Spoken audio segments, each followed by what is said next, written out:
Bien, la autoridad del apóstol Pablo fue desafiada por la iglesia de Corinto, desafiada por ciertos maestros judíos que iban siguiendo a Pablo, como lo hacían frecuentemente y buscaban poner a las personas bajo el yugo del legalismo. Sabiendo Pablo, como lo sabemos nosotros, que conocemos el énfasis del ministerio de Pablo, que era la gracia de Dios, eso contrasta con lo que expresábamos. Estaban los que realmente no podían entender la gracia de Dios como lo enseñaba Pablo y seguían a Pablo tratando de desacreditarlo.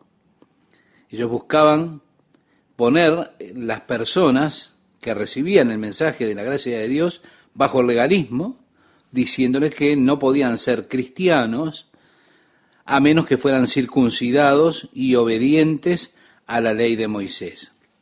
Y prohijaron justicia por medio de las obras, lo cual Pablo desacreditó, predicando la justicia que viene por medio de la fe en Jesucristo.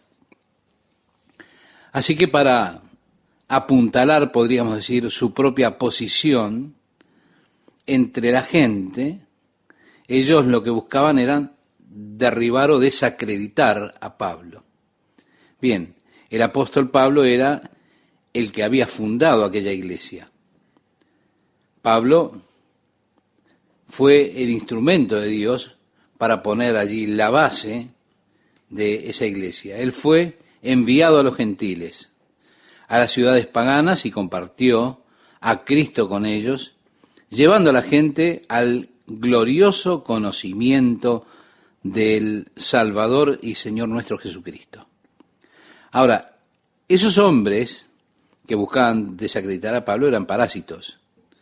Reitero, andaban siguiéndolo, intentando sacar ganancia de la obra que hacía Pablo, buscando esclavizar al pueblo, siguiendo a Pablo con sus ideas, y así entonces querían estas personas esclavizar al pueblo. Ellos se defendían a ellos mismos. Quizá dirían, bueno, nosotros somos verdaderos judíos. Pablo no es un verdadero judío. Nosotros somos judíos de verdad. Somos los verdaderos israelitas. En aquellos días los rabinos con frecuencia le gritaban a los estudiantes. Si ellos pensaban que no estaban entendiendo lo que ellos querían, comenzaban a bofetearlos en el rostro. Evidentemente, alguno de estos sujetos estaba siguiendo algunas de esas costumbres rabínicas típicas, porque Pablo arribará a ese tema en un momento cuando hable acerca de su ministerio y las diferencias entre su ministerio y estas personas que lo seguían.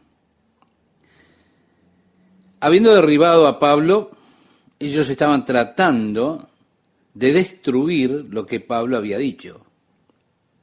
Bueno, siente que es necesario entonces restablecer la credibilidad de aquellas personas. Pensamos que él debería responder a alguno de los cargos que estas personas estaban haciendo contra él, contra su carácter. Y fue así entonces que Pablo dijo, ojalá, es decir, deseo que me toleraseis un poco de locura. Hablando acerca del hecho de que su jactancia era en cierta manera una necedad. Esa jactancia de aquellos que resisten a Cristo. La jactancia de aquellas personas que buscaban algo para contradecirlo y desacreditarlo a Pablo. Y Pablo fue forzado a defenderse. Él verdaderamente no se deleitaba en sacar una bandera por él mismo. Pablo no era así. Pero fue algo necesario por culpa o por causa de estos falsos maestros que estaban tratando de construir su propia doctrina a merced de derribar a Pablo y lo que había enseñado. De modo que Pablo dice, desearía que me toleraseis un poco de locura. Y reitera, sí, toleradme. Hace una declaración, digamos, como en tono de presunción, como diciendo, desearía que, bueno, y ahora háganlo. Luego dice, porque os celo con celo de Dios, pues os he desposado con un solo esposo, para presentaros como una virgen pura a Cristo. Bien, el matrimonio en aquellos días se hacía por arreglo, es decir, los padres de ambas partes se juntaban y decían, bueno, tú tienes una linda hija y yo tengo un hijo apuesto, ¿por qué no los casamos? Habían 3 aspectos para que ocurriera el matrimonio. El primero era el compromiso. Eso podía tener lugar tan pronto como cuando los novios llegaran a los 3 o 4 años de edad, ¿se da cuenta? Entonces, allí está una niña pequeña, pues yo tengo esta niña, tú tienes un niño, ¿por qué no casarlos? Cuando tengan la edad para hacerlo. Y así se comprometían el uno con el otro. ¿Se da cuenta? Niños de la guardería. Y uno se pregunta, ¿con quién estarán comprometidos estos? Cuando crecían y llegaba el tiempo del matrimonio, un año antes del matrimonio, entraban en desposorio, lo cual era ya un compromiso total, casi podríamos decir, como el matrimonio. Tanto que para romper ese compromiso del desposorio era necesario una carta de divorcio. No obstante, el matrimonio todavía no era consumado hasta que se tenía la ceremonia del matrimonio. Era durante el año de desposorio que María concibió del Espíritu Santo en su vientre al niño Jesús, al Cristo. Por eso fue un gran problema para José, porque el desposorio duraba un año, era equivalente al periodo más o menos de compromiso que se utiliza en nuestro tiempo, donde el compromiso en aquel caso ya había sido hecho, con todo el matrimonio todavía no estaba consumado y por supuesto restaban los 7 días de la ceremonia de bodas y la conclusión del 7º día, que era la consumación del matrimonio. Así que Pablo habla ahora como un padre y les dice a los corintios, y yo los he desposado, soy su padre espiritual. Ustedes vinieron al conocimiento de Jesucristo a través de mi ministerio entre ustedes. Tengo celo por vosotros como un padre por su propio hijo, por su propia hija, y les he desposado para Jesucristo. Y es mi deseo presentarles a él como una virgen pura. Habían costumbres que eran interesantes en el matrimonio. Cuando el matrimonio se consumaba, tenían que mostrar lo que llamaban las pruebas de la virginidad. El padre habría de guardar eso como una prueba para los años que vinieran de que su hija había sido virgen en el matrimonio. Era algo extremadamente importante. De hecho, el otro día en Israel, una muchacha fue sentenciada por su familia porque ella había tenido relaciones con un muchacho antes de casarse. Y el honor de la familia fue puesto en riesgo y mataron a la muchacha. Era una tribu beduina, ellos llevaban con ellos las costumbres viejas, las costumbres de antaño. Una práctica muy severa, los beduinos aún hoy la practican. Si una muchacha no es virgen cuando se casa, entonces eso se vuelve en deshonor a la familia, es un deshonor para la familia y para el padre, porque el padre es el responsable de asegurarse que permanece virgen su hija hasta el momento del matrimonio. Lo que quiero decir es que tomaban eso con una asombrosa clase de responsabilidad y honor. Pablo dice, oigan, soy como un padre, estoy celoso por ustedes. Mi deseo es que pueda presentarlos a Jesús, a Cristo, como una virgen pura, como una virgen santa. No quiero que sean corrompidos por otras enseñanzas y por otros maestros, siendo conducidos así lejos a otro Jesús, a otro evangelio. Busco mantenerlos puros en el evangelio de Cristo. Luego dice en el verso 3, pero temo que como la serpiente engañó a Eva con su astucia, así vuestros sentidos sean de alguna manera extraviados de la sincera fidelidad a Cristo. Es tan difícil mantener el Evangelio simple. Siempre hay personas que lo quieren complicar. Todo lo que usted tiene que hacer es mirar alrededor a la forma en que cómo los hombres complican el Evangelio sencillo de Jesucristo. Estaba parado en la ciudad vieja de Jerusalén, justo allí en la puerta de Jope, y estábamos regateando a algunos comerciantes allí. De repente escuché algo que me llamó la atención, era un sonido raro.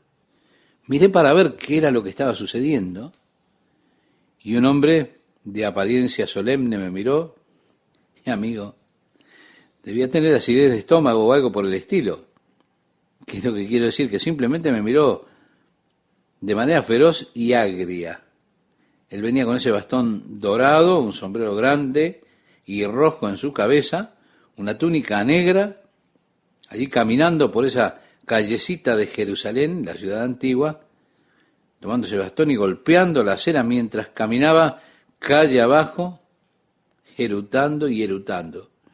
Detrás de este hombre estaban aquellos con túnicas negras y gorros negros también, mirando con esa mirada sombría, marchando con una cadencia mientras él iba, dale que te dale, con ese ruido de la boca del estómago. Y así iba marchando rumbo a la iglesia para oficiar allí los servicios. Los dueños de los negocios dijeron, bueno, ahí van los cristianos a la iglesia esta mañana, pero realmente con una apariencia mala, agria, feroz, algo asombroso. Allí van los cristianos. ¿Se da cuenta? Mis sentimientos fueron, bueno, si esto es el cristianismo, yo no quiero saber nada. Es que lo hacen tan complicado, ¿se da cuenta? Ustedes parece que daba gana de decirles, ¿no? Han tenido que acercarse a Cristo de esta forma tan complicada. Pablo decía, oh, estoy celoso por ustedes, quiero presentarles en simple pureza. Y estoy temeroso a menos de que alguien les haya apartado de esa hermosa simplicidad que es en Cristo. Donde quiera que empecemos a formar nuestros sistemas religiosos, allí comienzan a crearse nuevas y grandes jerarquías y entonces yo quiero mostrarle a usted que soy más importante que usted. Por eso voy a usar una túnica de un color diferente a la suya, para que mi túnica muestre que tengo una posición superior a la suya. ¿Se da cuenta? Que estoy un paso por delante suyo. Y comenzamos a establecer grados en esos sistemas y empezamos a apartarnos de la simpleza, de la sencillez que es en Cristo. ¿Cómo amo ir a sentarme en la clase, escuchar a los pequeños hablando acerca de Dios, para mirar la simplicidad de su fe, la simplicidad de su apertura y de su amor? O su teología puede que esté un poco mezclada. En la primera mañana, cuando la voz salió por los parlantes en la clase de jardín, allí, todos estaban sentados, de pronto sale una voz de los parlantes y dice, atención por favor, y un pequeñito dijo, ¿es Dios? ¿Cómo amo la simplicidad? Estoy agradecido de que Dios me hiciera a mí una persona simple, no compleja. Pablo tenía un gran temor de que aquellas personas estuviesen llegando a todas esas clases de reglamentos, de cosas humanas. El otro día en Israel estábamos sentados en un restaurante, en la esquina había un recipiente de plata con un cucharón de plata también, y allí vino un hombre y tomó esa cosa, y él, bueno, si usted no lo hace de la forma correcta y el número correcto de veces y con la forma correcta de hacerlo, entonces ellos dicen que usted no está verdaderamente limpio. Usted no puede ir, tomar jabón, agua y lavarse las manos y secárselas con una toalla, porque eso no es limpio. Usted tiene que entrar en la rutina que tienen ellos, haciendo las cosas de ese modo particular. Y allí estaban aquellos simples bebés en Cristo de Corinto, confiando y creyendo en Jesucristo, amando al Señor, teniendo un tiempo extraordinario en la reunión. Y estaban aquellos maestros que venían y comenzaban a imponer todas esas reglas sobre ellos, toda clase de reglamentos, para alejarlos de la simplicidad que es en Cristo. Y Pablo dice en el versículo 4, porque si viene alguno predicando a otro Jesús que el que os hemos predicado, o si recibís otro espíritu que el que habéis recibido, u otro evangelio que el que habéis aceptado, bien lo toleráis. Sí, predicando a otro Jesús, predicando otro evangelio. Hay muchas personas que toman la terminología para redefinir el evangelio, confundiendo y engañando. Por ejemplo, están algunos grupos que son conocidos porque andan de a dos allí, hablando acerca de su fe en Jesucristo, su creencia de que Él es el Hiod y Dios, el Dios que murió por los pecados de ellos, que Él es el Salvador, y cuando usted los escucha, los siente hablar, usted dice, bueno, creemos lo mismo. No obstante, el Jesús que ellos creen, dicen que era hermano de Lucifer. Ellos creen que Dios deseó redimir al mundo y que Él tuvo un consejo divino y Lucifer salió con el plan de la redención y su hermano Jesús también llegó con un plan de redención y el Padre escogió el plan de Jesús por sobre el de Lucifer y esto lo volvió loco a Lucifer de tal manera que vino para desestabilizar el plan de redención que tenía Jesús. Y eso es llevado a cabo a través de representaciones dentro de los templos. Ese gran pleito entre Jesús y su hermano Lucifer en cuanto al plan redentor. ¿Se da cuenta? Es otro Jesús. No es el Jesús que habla la Biblia, porque el Jesús de la Biblia es el unigénito, el único Hijo de Dios. Pero allí vienen hablando de Jesús. ¿Pero qué Jesús es? Usted habla acerca de Dios, pero ¿qué Dios es el Dios del cual usted habla? Cuando usted se está refiriendo a Dios. Ahora, ¿será que usted está hablando acerca de Adán? Aquel que Brigham Young dijo es nuestro único Dios con el cual tenemos que ver. El Dios que embarazó a Eva. ¿Se da cuenta? Este grupo religioso hoy en día, en verdad, desconoce, debería estar declarando que ellos desconocen la teoría de Brigham Young, esa teoría que tiene acerca de sobre Adán, Dios. Ellos no rechazan a Jesús, el hermano de Lucifer, pero lo interesante es que ellos no se dan cuenta de que este personaje estaba activamente siguiendo la doctrina de este grupo cuando él declaró que Adán era nuestro Dios. Ahora, ¿cuál es la meta de ese grupo religioso? Si usted es fiel, si su matrimonio está sellado en el templo, usted permanece fiel a esa doctrina, usted y su esposa se volverán dioses. Usted ha de tener su propio planeta y allí podrá salir, poblar su propio planeta y tener allí su propia existencia. Usted podrá supervisar su propio planeta, usted será el Dios de ese planeta. Y nosotros, otras personas fantásticas, seremos sus ángeles. Y tendremos que esperar en ti y tener cuidado de tus detalles en cuanto a nuestro servicio. Esa es la doctrina de estas personas. Ahora, ¿qué es lo que hizo Brigham Young? Él tomó esta doctrina, digamos, un paso atrás. En otras palabras, ¿por qué deberíamos creer que esto empezó solamente 6.000 años atrás con Adán y Eva? ¿Se da cuenta? Adán fue un buen, fiel integrante de este grupo en otro planeta por ahí. Él y su esposa contrajeron matrimonio, así que él vino con una de sus esposas celestiales, Eva, y comenzó a poblar la tierra.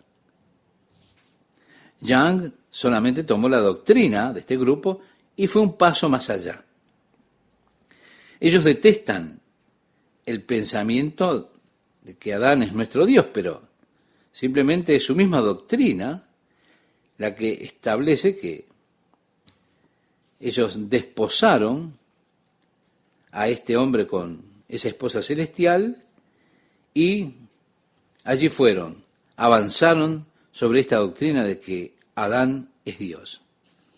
Brigham Young estaba yendo, como digo, un paso más adelante. Usted verá, todos nosotros vamos progresando paso a paso si integramos esa comunidad, ese grupo religioso, vamos avanzando hacia el estado de divinidad para volvernos dioses. Me parece recordar de otro lugar donde otro dijo acerca de que serían dioses si solamente comían de aquel fruto del árbol del conocimiento del bien y del mal, del cual Dios dijo que no había que comer. ¿Se da cuenta? Predicando otro Jesús, con sutileza, haciendo apartar a los creyentes de la simplicidad del Evangelio de Cristo. Es un gusto estar con ustedes nuevamente, amigas y amigos de la Palabra de Dios para hoy. Decía el apóstol Pablo, y pienso que en nada he sido inferior a aquellos grandes apóstoles. Estaba diciendo en otras palabras, verdaderamente no tengo que tomar el asiento secundario por nadie. Ellos lo acusaban a Pablo de ser muy duro en el discurso. Decían que el discurso era despreciable.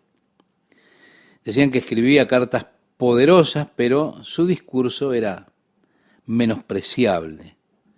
Su presencia, ustedes saben, una persona insignificante de baja estatura. Por eso él decía, pues aunque sea tosco en la palabra, no lo soy en el conocimiento. En todo y por todo os lo hemos demostrado. Es decir, les expresaban las palabras que podríamos parafrasear. Oigan, yo soy abierto con ustedes. No soy astuto, no estoy tratando de esconder cosas, no vivo una doble vida. Eso es lo que le decía en otras palabras. En el versículo 7 expresa, pequé yo humillándome a mí mismo para que vosotros fueseis enaltecidos. Vale decir, yo no vine como una persona muy importante. Yo no vine con autoridad apostólica a darles órdenes a las personas allí a mi alrededor. Yo vine como siervo. Entré con simplicidad de discurso, aunque no simple en el conocimiento. Decía, yo no soy el mejor, pero deliberadamente fui de esa forma a estar entre ustedes. No me exalté a mí mismo. Ahora, cometí una ofensa al no exaltarme a mí mismo para que ustedes fueran exaltados. Es lo que básicamente dice en esta pregunta. Luego agrega, por cuanto os he predicado el Evangelio de Dios de balde, la cosa fue que Pablo, mientras estaba en Corinto, él rechazó recibir ofrendas. Él no les permitió que lo sostuvieran. Su sostén vino, parte del sostén de Pablo, de la iglesia de Filipos, que le envió ofrendas. Cuando él estuvo con necesidad, él salió a trabajar fabricando carpas para suplir sus propias necesidades. Por eso dijo, oigan, yo no tomé dinero de ustedes, no los despojé. Y allí estaban aquellos hombres, esos maestros que querían desacreditar a Pablo, timando a las personas financieramente. Y esas personas tenían toda clase de artilugios para esquilar el rebaño de Dios. Y por eso desacreditaban a Pablo, Pablo que decía, he despojado a otras iglesias, recibiendo salario para serviros a vosotros. ¿Se da cuenta, estimado oyente? La característica de este gran hombre de Dios, el apóstol Pablo, no está diciendo literalmente que robó a otras iglesias, no. Es lo que dice que recibió ofrendas que ellos enviaron para sostenerlo a él mientras ministraba a la iglesia de Corinto. El verso 9 continúa diciendo, y cuando estaba entre vosotros y tuve necesidad, a ninguno fui carga, pues lo que me faltaba lo suplieron los hermanos que vinieron de Macedonia, y en todo me guardé y me guardaré de seros gravoso, por la verdad de Cristo que está en mí, que no se me impedirá esta mi gloria en las regiones de Acaya. Vale decir, no pueden decir ustedes que yo vine aquí y les puse una carga sobre ustedes acerca de que necesitaba ayuda. Yo no vine aquí a esquilarles. Vine aquí, pero no para sacar ventaja de ustedes, porque no recibí nada de vosotros. ¿Por qué? Uno podría preguntarse, ¿por qué es esto? Pablo preguntaba, ¿por qué no osamos? Vamos, Dios lo sabe. Mas lo que hago lo haré aún para quitar la ocasión a aquellos que la desean, que andaban buscando alguna ocasión, a fin de que en aquellos que se glorían sean hallados semejantes a nosotros. Decía en otras palabras, he hecho esto y lo que están hablando contra mí, aquellos que hablan, aquellos que salen a despotricar por allí, me gustaría verlos haciendo lo mismo que yo hago. ¿Se da cuenta? Si son apóstoles, estos fanfarrones, como dicen que son, entonces, bueno, que hagan como yo hice. Y que no le saquen nada a ustedes como lo están haciendo. Vean cuánto tiempo van a estar allí con ustedes si ustedes no lo sustentan. Vean dónde quedará el amor de estas personas, ese verdadero amor que dicen tener. Córtenle el mantenimiento y se van a dar cuenta. Y dice Pablo, porque estos son falsos apóstoles, obreros fraudulentos que se disfrazan como apóstoles de Cristo. Y no es maravilla, porque el mismo Satanás se disfraza como ángel de luz. Así que no es extraño si también sus ministros se disfrazan como ministros de justicia, cuyo fin será conforme a sus obras. Allí están esos hombres, viniendo con todas esas cosas. Todo un despliegue total, actuando tan espiritualmente, tan piadosamente. Vienen ellos y son ángeles, vienen como ministros de luz, como apóstoles y todo lo demás. Pero Pablo dice, no es extraño que se parezcan o que quieran presentarse así, porque el mismo Satanás se transfigura o viene como un ángel de luz para poder engañar. Así que su ministro hagan eso no es gran cosa. Luego decía Pablo, otra vez digo, que nadie me tenga por loco, o de otra manera, recibidme como a loco, para que yo también me gloríe un poquito. Ahora, si usted quiere continuar pensando eso, entonces acépteme como un loco, pero quiero jactarme un poquito en mí. Ustedes me están forzando a eso, podría decir de alguna manera, así que voy a hacer eso. Puesto que muchos se glorían según la carne, también yo me gloriaré, porque de buena gana ustedes han permitido a esos necios gloriarse. Él decía, el apóstol Pablo, toleráis a los necios siendo vosotros cuerdos. Aquí lo que está haciendo Pablo es derribando a aquellas personas que se presentaban como apóstoles. Luego decía, pues toleráis si alguno os esclaviza, si alguno os devora, si alguno toma lo vuestro. Es decir, los están despojando a ustedes. Si alguno se enaltece, si alguno os da bofetadas. Ellos gritaban diciendo, escúchenme, ¿se da cuenta? Esos sujetos que ustedes están aceptando, lo que son timadores. Y ustedes están siendo engañados por ellos. Eso es lo que decía Pablo. Luego expresa, para vergüenza mía lo digo, para eso fuimos demasiado débiles.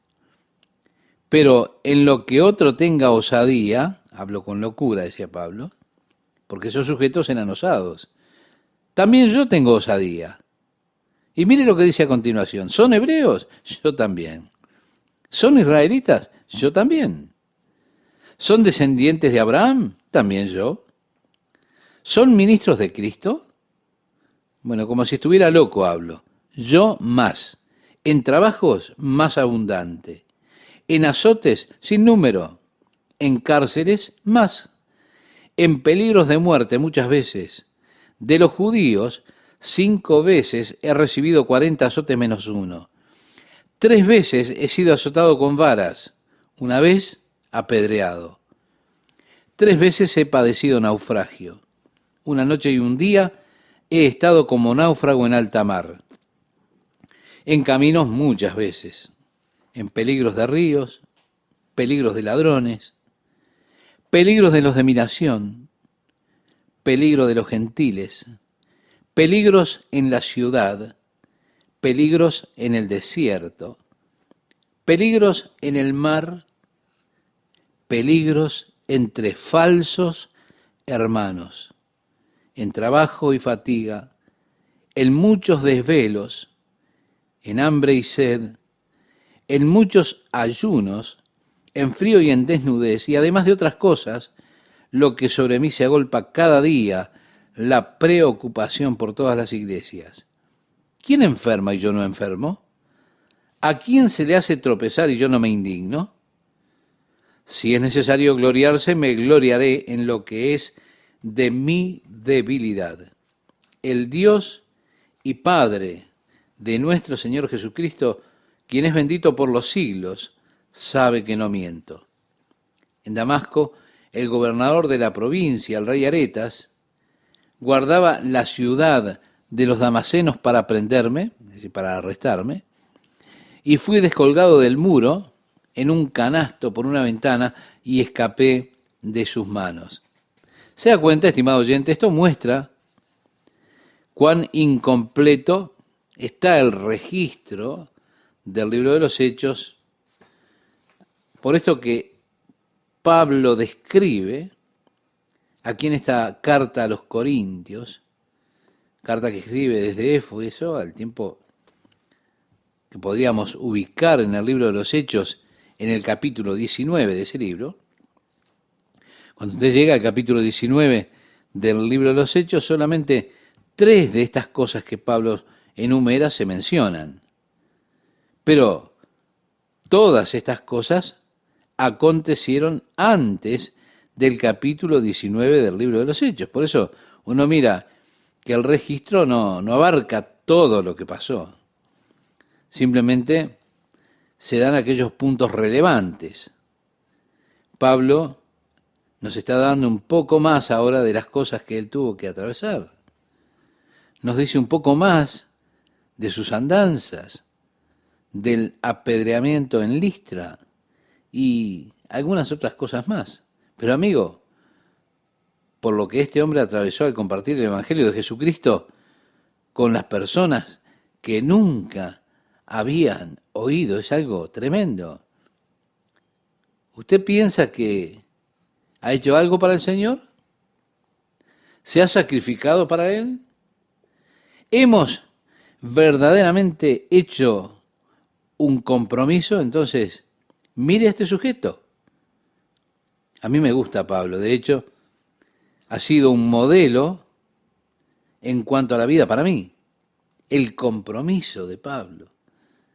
Y ahora está siendo forzado a compartir esas cosas. Si no tenía que acontecer, nosotros o si no hubiera sucedido eso, si no hubiese sido forzado, nosotros hoy nos hubiéramos perdido conocer estas cosas acerca del apóstol. Y así fue que él sintió necesario compartirlo. Allí andaban aquellos sujetos diciendo, nosotros somos judíos, nosotros somos esto, nosotros somos aquello. Por eso Pablo dijo, oigan, ellos piensan que son alguna cosa, pero le voy a dejar los brazos caídos. Si eso es lo que buscan, entonces vamos a hablar. Ciertamente no me conviene gloriarme, pero vendré a las visiones y a las revelaciones del Señor. Conozco a un hombre en Cristo que hace 14 años, así comienza el capítulo 12 de esta segunda carta a los Corintios, o hace más de 14 años, podríamos decir. Si en el cuerpo, no lo sé. Si fuera del cuerpo, no lo sé, Dios lo sabe. Fue arrebatado hasta el tercer cielo. Bien, si usted regresa 14 años en esta historia, usted llega al hecho de Pablo siendo apedreado allá en la ciudad de Listra. Posiblemente en esta misma experiencia ocurrió lo que está hablando Pablo. Si usted recuerda, ellos lo apedrearon a Pablo en Listra, lo echaron fuera de la ciudad creyendo que estaba muerto, y sus amigos allí parados alrededor de él pensaron, pobre Pablo, se terminó. Ahí yace su cuerpo, ya aquellos tipos se habían ido a la casa después de tirarle piedras, pensando, lo matamos, ya nos deshicimos de este tipo. Y allí están sus amigos llorando. De repente los ojos de Pablo comienzan a centellear, a moverse, se levanta y dice, bueno, volvamos y vamos a predicar. Pablo, debes estar loco. Es posible que Pablo, de hecho, estuviese muerto. Y en ese momento ocurrió que su espíritu fue llevado al cielo. Podría estarse refiriendo a eso, cuando dice hace 14 años, o un poco más que 14 años, que él escribió esto. Antes de haber escrito estas epístolas, que él dice, conozco a este hombre en Cristo hace un poco más de 14 años, estando en el cuerpo, no lo sé, no sé si estuve muerto o vivo, es lo que declara. En otras palabras dice, pude haber estado muerto y de hecho tuve una experiencia fuera del cuerpo, mi espíritu, sé que mi espíritu fue al cielo, ahora no sé si verdaderamente estuve muerto o estuve vivo, no sé eso, pero sé que mi espíritu fue al cielo. Y aquí trae un punto interesante, el hecho de que Pablo no sabía si estaba en el cuerpo o fuera del cuerpo, si estaba vivo o muerto. Lo que sí sabía es que su espíritu había estado en el cielo. Él estuvo conscientemente allí escuchando cosas tan gloriosas que sería un crimen intentar describirlas, tratando de mostrar que el espíritu inmediatamente, cuando sale del cuerpo, está allí en estado consciente en el cielo, cuando uno tiene que partir de este cuerpo, cuando los demás dicen murió. Por eso Pablo dijo, no sé si estuve muerto o vivo. Si cuando muere usted fuera un estado de adormecimiento, entonces lo que dice Pablo no se entendería. Pablo dijo, bueno, tuve esta gloriosa visión. Ahora, no pude haber estado muerto y no puede ser que estuviera muerto porque yo sé lo que estaba pasando. Así yo no estaba en un estado de adormecimiento. En realidad Pablo lo que dice es, no sé si estaba muerto o vivo, pero lo que sé es que fui llevado al tercer cielo. Si en el cuerpo, si fuera del cuerpo, no lo sé. Lo que sé es que fui llevado arriba. Luego dice, y conozco al tal hombre, si en el cuerpo o fuera del cuerpo, no lo sé, lo reitera, ¿no? Dios lo sabe, que fue arrebatado al paraíso, donde oyó palabras inefables que no le es dado al hombre expresar. ¿Recuerda cuando Jesús estaba en la cruz?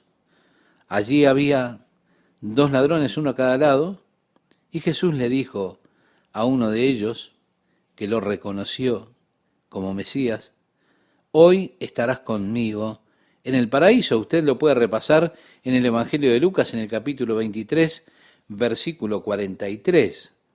¿Sí? Hoy estarás conmigo en el paraíso. Aquí Pablo dice, donde oyó palabras inefables que no le es dado al hombre expresar. Literalmente sería, es un crimen tratar de describirlo. No hay lenguaje, no hay palabras que puedan describir la experiencia que tuve. ¿Se da cuenta? Es por nuestro mal concepto que tenemos del cielo, nuestra falta de fe, que, por supuesto, muchas veces lamentamos cuando un cristiano muere. Decimos, qué pena, tenía toda la vida por delante. Él no tenía por qué haber pasado por este mundo tan cruel. Ahora, si verdaderamente entendiésemos lo que es el cielo y la gloria que hay allí, entonces sí, por supuesto, si no entendemos nada deberíamos llorar. Pero si por alguien hay que llorar, es por usted mismo, porque usted todavía está acá. Ahora, no llore por aquellos que partieron, por aquellos que ya se fueron de este mundo. Eso es una necedad. Él dice, llevado al paraíso, allí escuché estas palabras, ¿sería un crimen tratar de expresar eso? Y decía Pablo, de tal hombre me gloriaré, pero de mí mismo en nada me gloriaré, sino en mis debilidades. Sin embargo, si quisiera gloriarme no sería insensato, porque diría la verdad. Pero lo dejo para que nadie piense de mí más de lo que en mí ve u oye de mí. Si él no quería que se pensara que él era alguien. Y para que la grandeza de las revelaciones no me exaltase desmedidamente, me fue dado un aguijón en mi carne, un mensajero de Satanás, que me abofetee para que no me enaltezca sobremanera. Hace referencia a un aguijón en la carne. El vocablo griego habla de una estaca que se le pone a la carpa. Cuando los beduinos ponían sus carpas ahí en el desierto, allí venía viento muy fuerte y tomaban esas estacas de algo así de medio metro de largo y estaqueaban la tienda haciéndole frente a los vientos. Pablo dijo que estaban esas estacas de tienda en mi carne. El aguijón habla precisamente de una estaca verdaderamente, no una espina, no algo pequeño e irritante. Era algo muy grande, algo mucho mayor, que me fue dado, decía. Estoy seguro que Pablo oraba que eso le fuera quitado. Es algo que él descubrió en oración, ese aguijón en la carne o lo que sea que fuese. Dios no nos dice lo que es. Y creo que deliberadamente no se nos dice qué es el aguijón en la carne. Algunos andan por ahí tratando de establecer que era una enfermedad oriental ocular y otros creen que era la fiebre malaria. Hablan de ciertas incapacidades, pero la Escritura guarda silencio al respecto. Así que mejor que usted guarde silencio también. Y yo haré lo mismo. Creo que Dios deliberadamente no nos deja saber lo que era ese aguijón. ¿Por qué? Porque cualquiera de nosotros tiene un aguijón en la carne y Pablo hace referencia a su experiencia, era para él. ¿Se da cuenta? Si nosotros sabemos exactamente lo que es esto, diríamos, bien, esto es lo que tenía Pablo, lo mío es diferente. El hecho de que no sepamos lo que le pasaba a Pablo hace que no podamos establecer relación con lo nuestro. Pero era una cosa molesta, muy dolorosa, que lo debilitaba. Él tenía esto y lo llamaba una enfermedad. Bueno, tenemos esta palabra, enfermedad, enfermería, ambas con la misma raíz. Pablo habla de una enfermedad, de una debilidad, de una dolencia o lo que sea. Pero estaba ese mensajero de Satanás que le abofeteaba y Pablo descubrió que le había sido dado. En otras palabras, descubrió que había un propósito en Dios para eso, que era algo que Dios estaba permitiendo en su propia vida. ¿Qué tal, amigas, amigos? ¿Cómo están? ¿Todo bien? Bueno, me alegro. Si Dios está bendiciendo su vida, es un gozo para mí. El apóstol Pablo está haciendo referencia aquí al aguijón que tenía en la carne. Como decíamos en el programa anterior, el vocablo griego que se utiliza hace referencia a una estaca de carpa. Pero Pablo habla de su enfermedad, de esa debilidad o dolencia o lo que sea, y llama como que había un mensajero de Satanás que le abofeteaba y que él había descubierto que le había sido dado. En otras palabras, descubrió que había un propósito de Dios, un propósito divino para ello. Era algo que Dios había permitido en su vida. Continúa diciendo, respecto a lo cual 3 veces he rogado al Señor que lo quite de mí. Bien, 3 veces. Pablo dijo, busqué que Dios lo removiera, pidiéndole a Dios que le quitara esa cosa que Dios había puesto sobre él. Él decía que sea quitado de mí. Y me ha dicho, bástate mi gracia, porque mi poder se perfecciona en la debilidad. Pablo, a través del Espíritu, llegó a una actitud totalmente nueva en cuanto a este aguijón en su carne. Donde una vez él había estado orando para ser liberado, ahora ya no oraba más para ser liberado, sino que decía, me glorío en ello. Sí, por tanto, de buena gana me gloriaré más bien en mis debilidades. ¿Por qué? Porque la fuerza de Dios se perfecciona en la debilidad, en su debilidad en este caso. Por eso decía Pablo, me gloriaré en mis debilidades, para que repose sobre mí el poder de Cristo. Vale decir que el poder de Cristo sea manifestado en mi vida. Después, él dice, ¿no? Por lo cual, por amor a Cristo me gozo en las debilidades, en afrentas, en necesidades, en persecuciones, en angustias, porque cuando soy débil, entonces soy fuerte. Ahora uno podría preguntarse, ¿por qué? Y porque estamos experimentando la fuerza de Dios. Así que la forma que encontramos aquí es la forma en la que Pablo trató con ese aguijón en la carne, ¿se da cuenta? Dios no respondió la oración que él estaba haciendo porque Dios es soberano. Es que Dios no tiene por qué responder mis oraciones cuando yo oro. Dios no es el genio de la lámpara. Él no está allí para que yo frote la lámpara y me cumpla los 3 deseos. No está Dios para inclinarse ante mis demandas.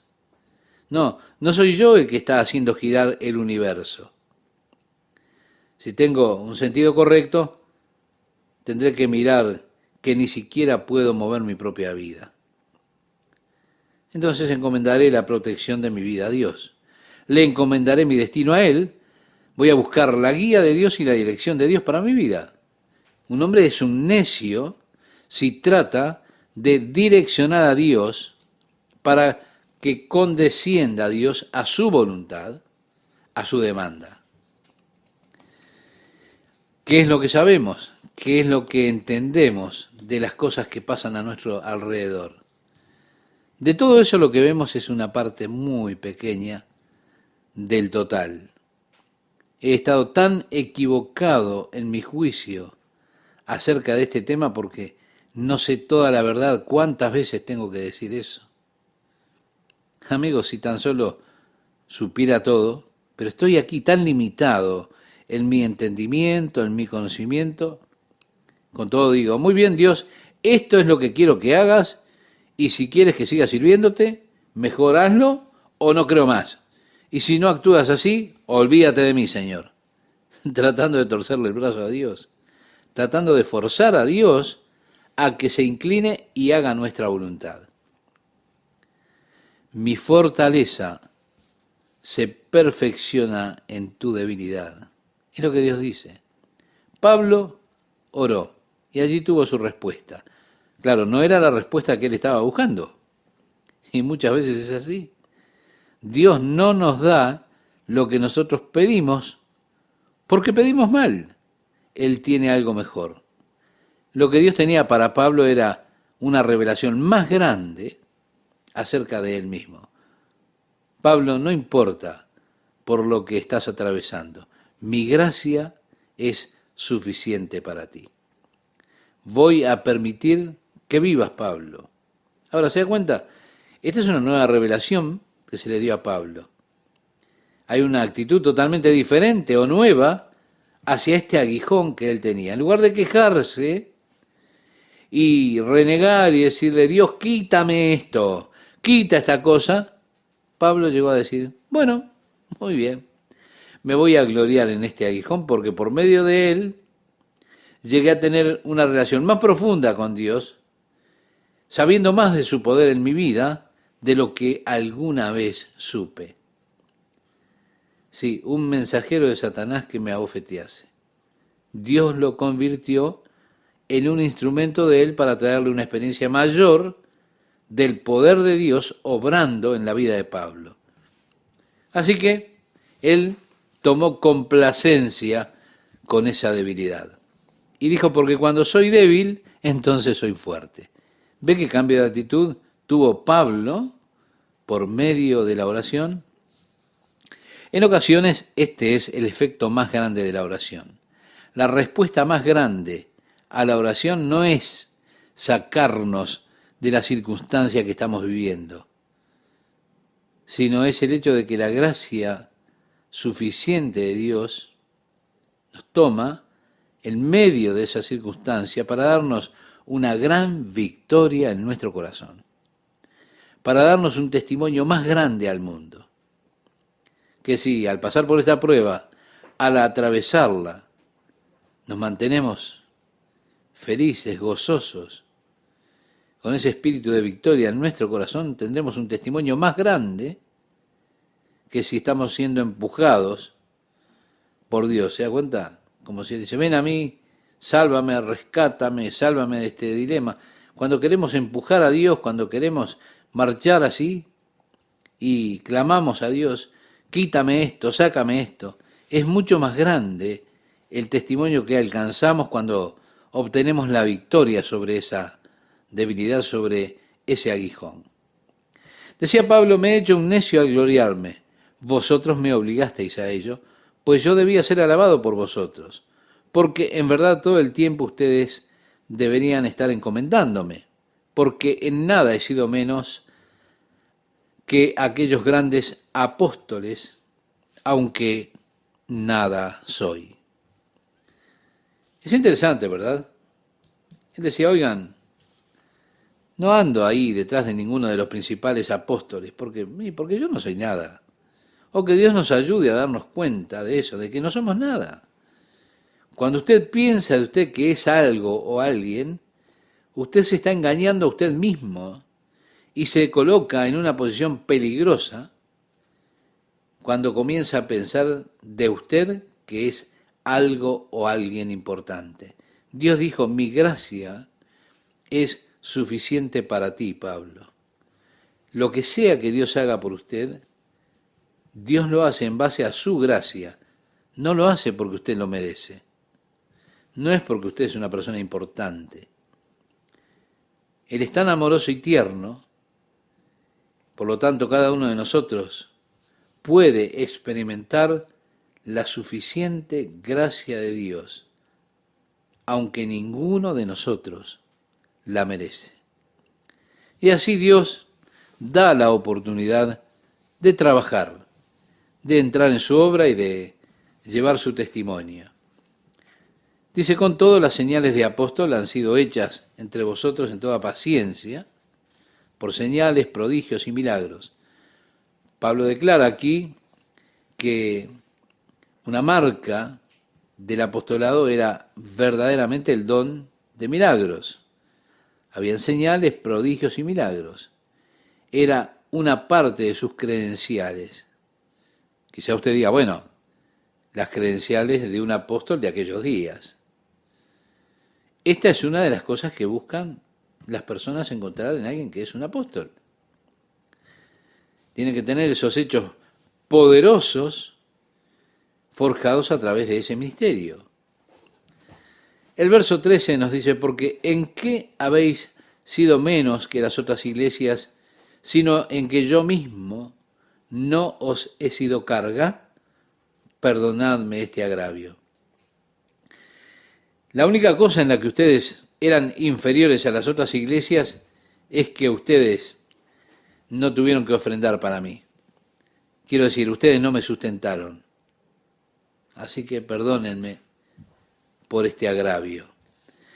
Luego dice, he aquí por tercera vez estoy preparado para ir a vosotros y no os seré gravoso, porque no busco lo vuestro, sino a vosotros. A mí esto me gusta mucho. Es decir, yo no estoy aquí porque quiero enriquecerme, estoy aquí porque los amo. ¿Se da cuenta? Yo no quiero sus posesiones, los quiero a ustedes. Y agregó Pablo, pues no deben atesorar los hijos para los padres, sino los padres para los hijos. ¿Se da cuenta? Esto dice que yo no tengo que tener herencia de mis hijos.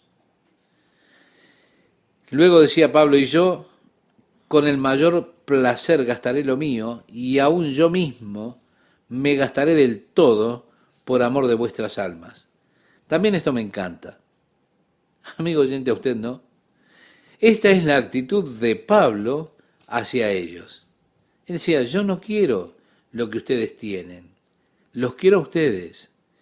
Estoy feliz de gastar todo lo mío por ustedes. Como padre quiero cuidarlos. Ustedes no tienen que preocuparse por mí. Voy a estar muy feliz gastando lo mío por ustedes. ¿Se da cuenta? Es maravilloso. Luego agrega, aunque, y es interesante la paradoja, amándoos más, sea amado menos. Pero admitiendo esto, que yo no os he sido carga, sino que como soy astuto, os prendí por engaño. ¿Acaso os he engañado por alguno de los que he enviado a vosotros? Rogué a Tito y envié con él al hermano. ¿Os engañó acaso Tito?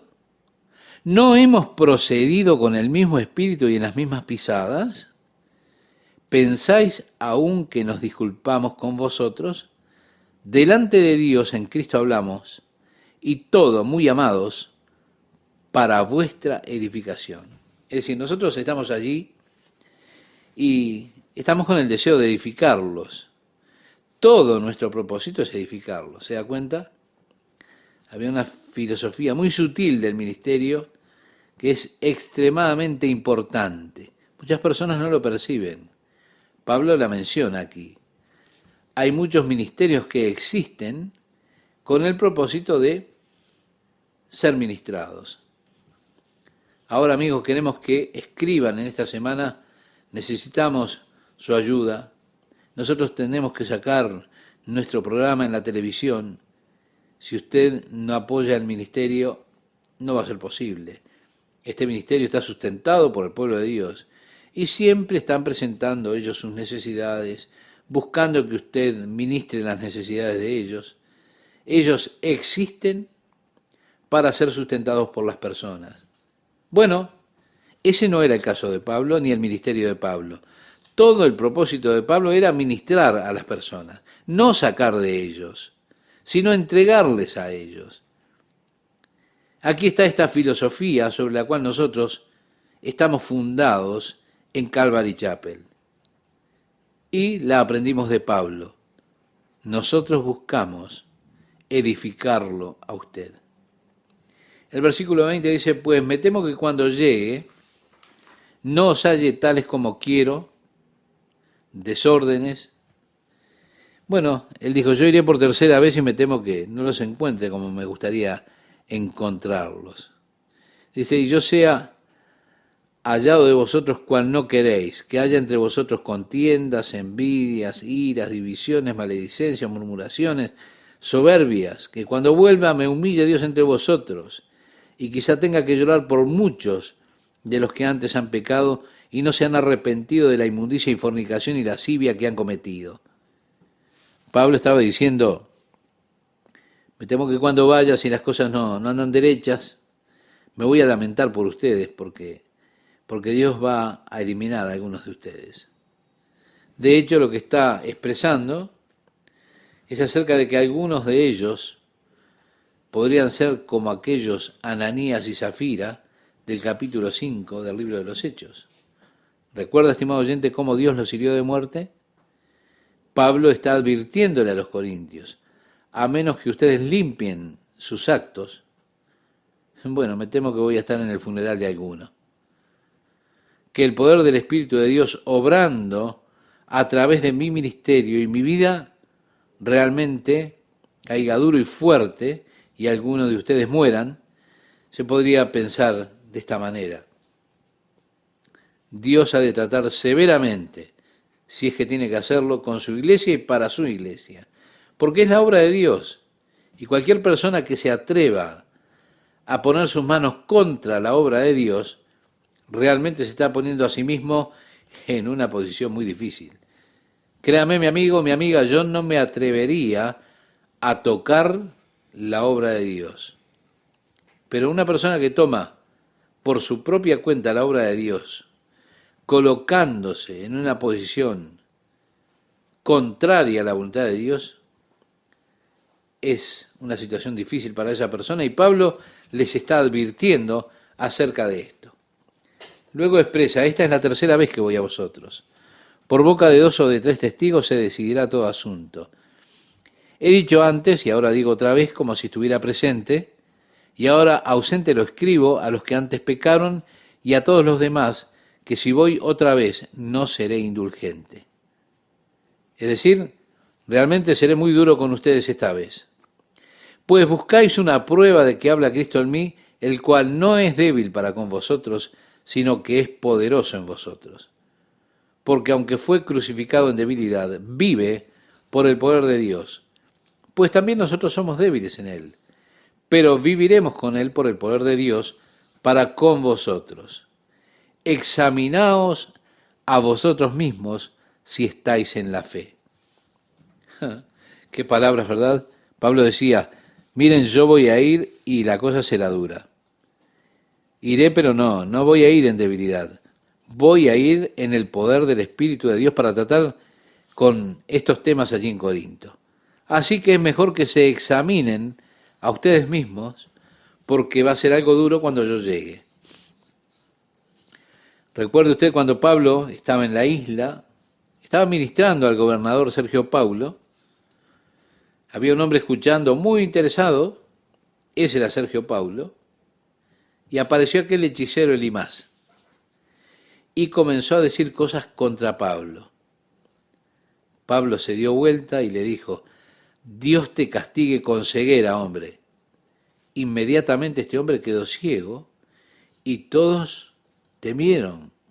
Decían, wow, ¿qué clase de predicador es este? Y prestaron más atención al Señor.